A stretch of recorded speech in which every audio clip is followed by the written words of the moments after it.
मैं हूं आसफा जहरा। सबसे पहले अब तक हेडलाइंस। मुल्क में कोरोना से मजीद 112 अफराद जाँ बहक, मजीद 4,976 नए केसेस रिपोर्ट। मुल्क में कोरोना से अमवात 16,094 हो गई। गुज़िश्ता रोज 65,279 टेस्ट किए गए। मस्बत केसेस की शरह 7.6% रही।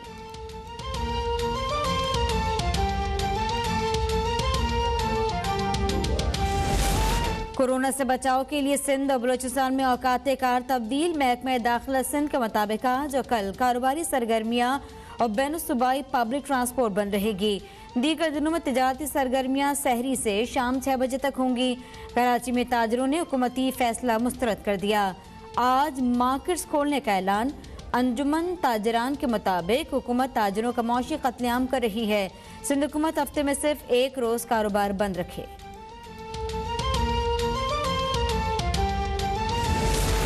एफआईआर में कोई ऐसा इल्ज़ाम नहीं लगाया गया, किसी ने कहीं पे भी कोई बात नहीं की कि जहांगीर तरीन को ऊपर शुगर का केस चल रहा है। बैंकिंग कोर्ट में जहांगीर तरीन और अली तरीन की अबूरी जमानत में 3 मई तक तौसी। जहांगीर तरीन कहते हैं, मेरे खिलाफ 3 मुकदमात में शुगर स्कैंडल से मुताल्लिक कोई इल्ज़ाम नहीं। 8 से 10 साल पुराने मामलात की एफआईआर दर्ज की गई, फर्जी कहानियां बनाई गई। नहीं जानता मेरे खिलाफ कौन साजिश कर रहा है। एफआईए के इकदाम को चैलेंज करूंगा। 1.25 साल से वजीर आजम हाउस नहीं गया।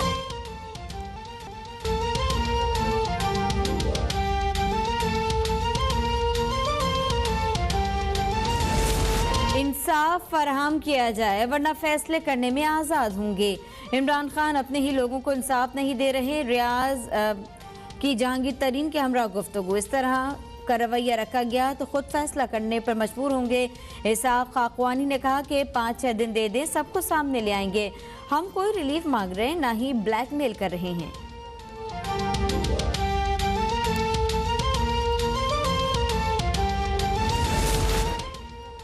शरपसंद अनासर के जरिए डराने धमकाने की पॉलिसी करब गुंडा लीग के चेहरे का बदनुमा धब्बा है, जिसे ये कभी नहीं मिटा सकते। नौबिन इत्तलात पंजाब फिरदौस आशिक अवान कहती कि वज़ीर आज़म इमरान खान की क़यादत में इदारे हर किस्म की सियासी दबाव से आज़ाद हैं। शरपसंद नून लीग के जबर तसल्लुत का सूरज हमेशा के लिए डूब चुका। करब जिले सुबहानी और जालसाज राजकुमारी के चेलों का सरकारी अफसरान को धमकियाँ देना काबिल मुसम्मत है। नून लीगी गुंडे किसी गलतफहमी में ना रहे। हुकूमत अफसरान के तहफ़्फ़ुज़ में सबसे आगे खड़ी है।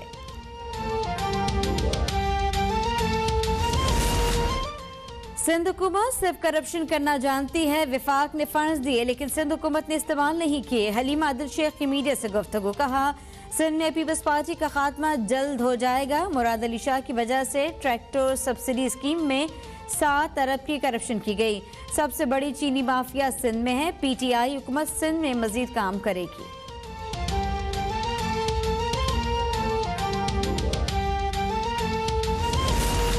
इन्ना लिल्लाहि व इन्ना इलैहि राजिऊन। चेयरमैन अपना ग्रुप सैयद सरफराज शाह और सीईओ सैयद सज्जाद शाह के भाई सैयद एजाज शाह रज़ाए इलाही से इंतकाल कर गए।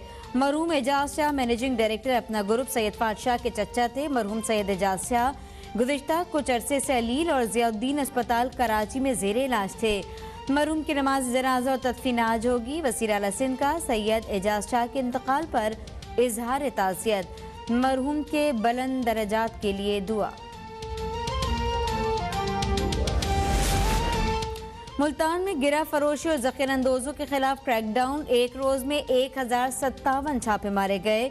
261 मार्केट्स की चेकिंग की गई। तर्जुमान कमिश्नर मुल्तान के मुताबिक गिरा फरोशों के खिलाफ 14 मुकदमात दर्ज, जबकि 2 को गिरफ्तार करके 6 लाख रुपए जुर्माना आयद कर दिया गया।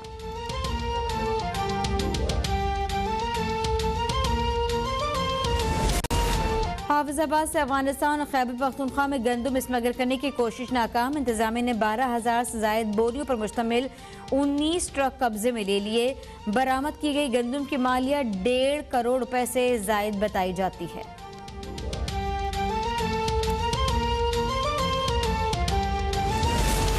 भारत ने T20 वर्ल्ड कप के लिए पाकिस्तानी टीम और साफियों को वीजे जारी करने की मंजूरी दे दी। पाकिस्तानी शायकीन का वीज़ों के इजरा का फैसला ताहाल न हो सका। ICC T20 वर्ल्ड कप रवां साल अक्टूबर में शेड्यूल है। इमरान खान कहते हैं कि पाकिस्तानी अवाम और गैर मुल्कियों को वाज़ेह कर दूं कि हुकूमत ने TLP के खिलाफ इंसदादे दहशतगर्दी कानून के तहत कार्रवाई की। TLP ने रियासत के रिट को चैलेंज और सड़कों पर अवाम को तशद्दुद का निशाना बनाया, अवाम और कानून नाफिज करने वाले इदारों पर हमला किया। कोई भी कानून और आइन से बालातर नहीं है। वज़ीर आज़म की जानिब से ट्वीट किया गया, कहा गया कि कल TLP ने रियासत के रिट को चैलेंज किया, सड़कों पर तशद्दुद किया। वज़ीर आज़म कहते हैं कि अवाम और कानून नाफिज करने वालों पर हमला किया गया। वज़ीर आज़म ने कहा कि कोई भी कानून और आइन से बालातर नहीं हो सकता। अवाम और गैर मुल्कियों को वाज़ेह कर दूं कि TLP के खिलाफ इंसदादे दहशतगर्दी कानून के तहत कार्रवाई की गई है।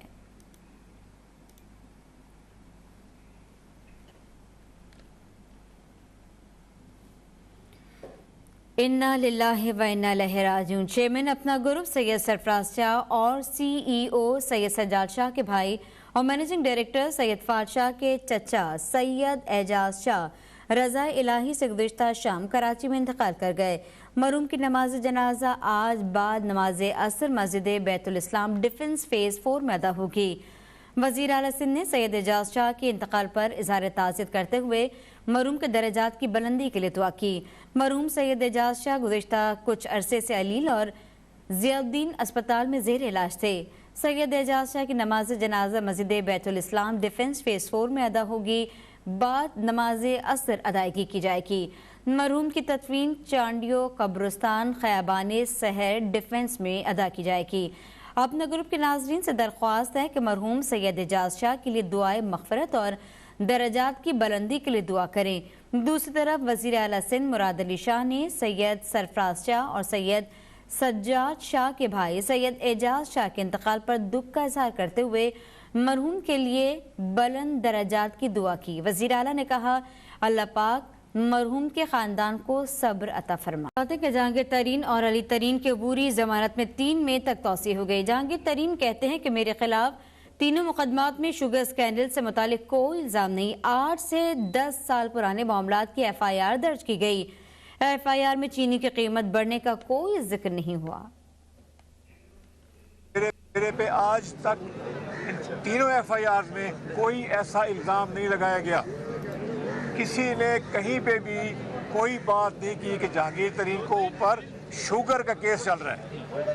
3 FIR हैं, 3 आप उन पक को पढ़ लें। शुगर का माफिया का जिक्र नहीं है, ना इल्ज़ाम है। शुगर कार्टेल का यानी कि इकट्ठे होकर काम करने का इल्ज़ाम नहीं है, आप पढ़ लें। चीनी की कीमत बढ़ने का जिक्र भी नहीं है। मेरे कारोबार के 8-8, 10-10 साल पुराने चीज़ों को उन्होंने उठाया हुआ है और फिर एक फर्जी कहानी बनाई हुई है कि जी कैश का ये इसके अकाउंट में जमा हो गया, कैश इसके अकाउंट में जमा हो गया। भाई मैं आपको अर्ज़ करता हूँ, मेरी बड़ी साफ़ और शफाफ डॉक्यूमेंटेशन है। मैं हर साल इनकम टैक्स ठीक ठाक देता हूँ। मैं मेरे और मेरे फैमिली और तमाम लोगों के अकाउंट जो है वो इनकम टैक्स वालों के पास मौजूद हैं। मैंने सारी ज़िंदगी एक तरीके से काम किया है इस मुल्क में। और मैं याद रखें, मैं पहले काश्तकार था, फिर बिजनेस में आया, उसके बाद मैं सियासत में आया। मैंने सियासत में आके बिजनेस नहीं बनाई। मैंने अपना एक नेक नामी है मेरी इस मुल्क में, अल्लाह के शुक्र से। मैं अल्लाह का बहुत शुक्रगुजार हूँ। मेरी एक रेपुटेशन है, यहाँ पे ऊपर भी है, हर जगह पे ऊपर भी। आप जाके किसी बिजनेसमैन से बात कर रहे हैं कि जहांगीर तरीन की जो बिज़नेस है वो साफ़ शफाफ है या नहीं है, वो आपको कहेंगे अगर ये साफ़ शफाफ नहीं है तो फिर और कौन। और अभी आपको बताएं कि फवाद चौधरी हॉस्पिटल पहुंचे हैं, जहां वो दौरा कर रहे हैं, जायज़ा ले रहे हैं सूरत हाल का। वज़ीर इत्तलात नशरियात फवाद चौधरी जो कि डिस्ट्रिक्ट अस्पताल रावलपिंडी पहुंचे हैं, डॉक्टर्स पैरामेडिकल स्टाफ से मुलाकातें की हैं। आज वफाकी वज़ीर इत्तलात DHQ में ज़ख्मी अहलकारों की अयादत कर रहे हैं। आपको बता दें कि फवाद चौधरी आज पहुंचे हैं रावलपिंडी के अस्पताल DHQ और उन ज़ख्मी पुलिस अहलकारों से मुलाकात कर रहे हैं, उनकी खैरियत दरियाफ्त कर रहे हैं जो ज़ख्मी हो गए थे। आपको अपडेट से आगाह कर रहे हैं वफाकी वज़ीर बराए इत्तलात फवाद चौधरी रावलपिंडी के अस्पताल में ज़ख्मियों से मुलाकात कर रहे हैं।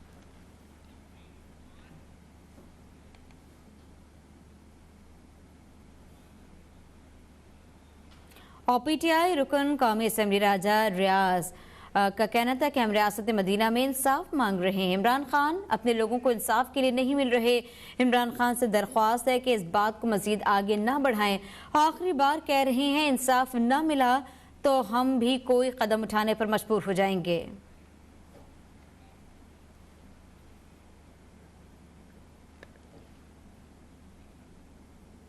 और अभी ले चलेंगे रावलपिंडी, जहां मीडिया से फवाद चौधरी बात कर रहे हैं।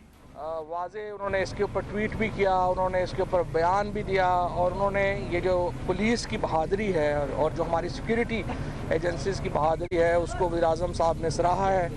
अल्हम्दुलिल्लाह इस तमाम जो फितना था उसके ऊपर हमने हुकूमत ने बड़े अहसन तरीके से काबू पाया। अल्हम्दुलिल्लाह पूरे पाकिस्तान में इस वक्त सूरत हाल जो है वो नॉर्मल हो चुकी है। कल जुमे के दिन जिस तरह से इंटीरियर मिनिस्ट्री ने कहा, हमें बड़ा अफसोस है कि हमें 3-4 घंटे के लिए सोशल मीडिया बंद करना पड़ा, लेकिन वो भी एक ज़रूरी था ताकि कुछ भी जो मामला है उसको एक तरफ ले जाया जा सके। होता ये है कि इस तरह के वाक़यात में जो लोग शामिल होते हैं, कई लोग शामिल होते हैं, वो जेन्युइन भी शामिल होते हैं। उनका एक जो मामला है हमारा इस वक्त एक जो मजहबी मामला है या रसूल अकरम सल्लल्लाहु अलैहि वसल्लम से जो इश्क का मामला है वो तो हम सब का एक यकसा है, उसके ऊपर तो किसी को कोई दो राय ही नहीं है। जब तक हमारी जानो माल, हमारी आलो औलाद से ज़्यादा हमें रसूल सल्लल्लाहु अलैहि वसल्लम की हुर्मत प्यारी ना हो तो ज़ाहिर है हम तो मुसलमान ही नहीं हैं।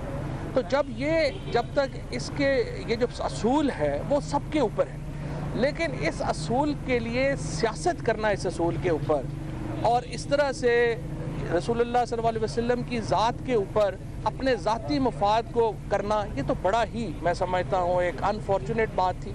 और ऐसे मामलात में जो फ़िरका वाराना हमारी तंजीमें हैं, हमें माजी में पता है, हमने जब कराची में तहकीकात की थी तो आपको पता है उसमें रॉ का हाथ था। उसमें वो जो वहाँ पे जो फसादात कराए गए थे फ़िरका वाराना, उसमें उस वक्त जो तहकीकात सामने आई थी उसमें हमारे दुश्मन मुल्क का हाथ था। तो यहाँ पर भी जमातें हैं जो इस्तेमाल हो जाती हैं और कई दफ़ा पता भी नहीं चलता उनको कि वो किसके हाथों इस्तेमाल हो रहे हैं। और इस तरह के जो फितने जिसके नतीजे में मुल्क कमज़ोर हो, जिसके नतीजे में आपकी एक आलमी हैसियत मुतासर हो, उसको कोई इजाज़त नहीं दी जा सकती।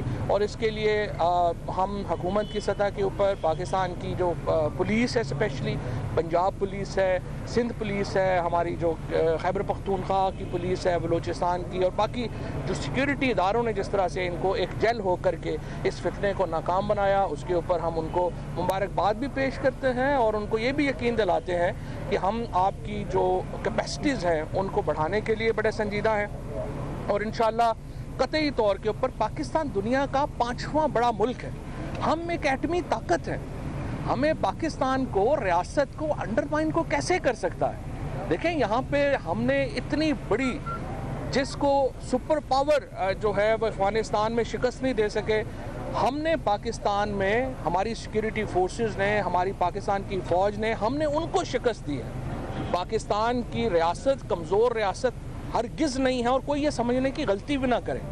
हम अपनी एक जहाँ पर हमारे जो जमहूरियत है उसमें मुख्तलिफ नुक्ता नज़र आते हैं, उन नुक्ता नज़र को सुना जाता है और यही एक फंक्शनल डेमोक्रेसी होती है। लेकिन अगर आप ये समझेंगे कि आप हुकूमत को एक ब्लैकमेल कर लेंगे या ये समझेंगे कि आप हुकूमत के ऊपर ताकत से बलवे करके कुछ कर लेंगे, ये तो नहीं हो सकता। पाकिस्तान दुनिया की 5वीं बड़ी रियासत है, 7 दुनिया की एटमी ताकतें हैं, उनमें हम शामिल हैं। सबसे बड़ा दिफाई निज़ाम पाकिस्तान का, मुस्लिम वर्ल्ड में अगर आज किसी का डिफेंस सिस्टम है, किसी की फ़ौज है, तो वो पाकिस्तान की है। सो अंडरमाइन ना करें, पहले तो ये गलतफहमी दूर कर लें। जो भी लोग पाकिस्तान को अंडरमाइन करना चाहते हैं वो ये गलतफहमी दूर कर लें, ये नहीं होगा। और पाकिस्तान की रियासत एक अजीम रियासत है, इसको आगे बढ़ना है। पाकिस्तान के अवाम जो हैं वो एक अजीम कौम है और इसको आगे जाना है। दूसरी बात, इसी तासुर को मैं ये भी यहाँ पे ये बताना चाहता हूँ कि ये जो फैसला था यहाँ पे जो हुआ है, ये हमारा अपना इंटरनल फैसला था। किसी हुकूमत ने, किसी बैनुल-अक़वामी ताकत ने या किसी बैनुल-अक़वामी जो मुल्क है उसने हमसे इस तरह के किसी एक्शन का मुतालबा नहीं किया। ये फ़ैसला हमारा इंटरनल फ़ैसला था और इसके लिए मैं अपनी जो इंटीरियर मिनिस्ट्री है, हमारी जो रिलीजियस अफेयर्स मिनिस्ट्री है और हमारी जो सूबाई हुकूमतें हैं, उनको भी मुबारकबाद देना चाहता हूँ कि कितना एक उन्होंने जॉइंटली मिल कर के ये एक्शन लिया और ये अल्हम्दुलिल्लाह कामयाब हुआ। और इसके नतीजे में ये बात एक दफ़ा फिर फर्मली जो है एस्टेब्लिश हो गई है कि रियासत की रिट को चैलेंज जो है वो नहीं किया जा सकता।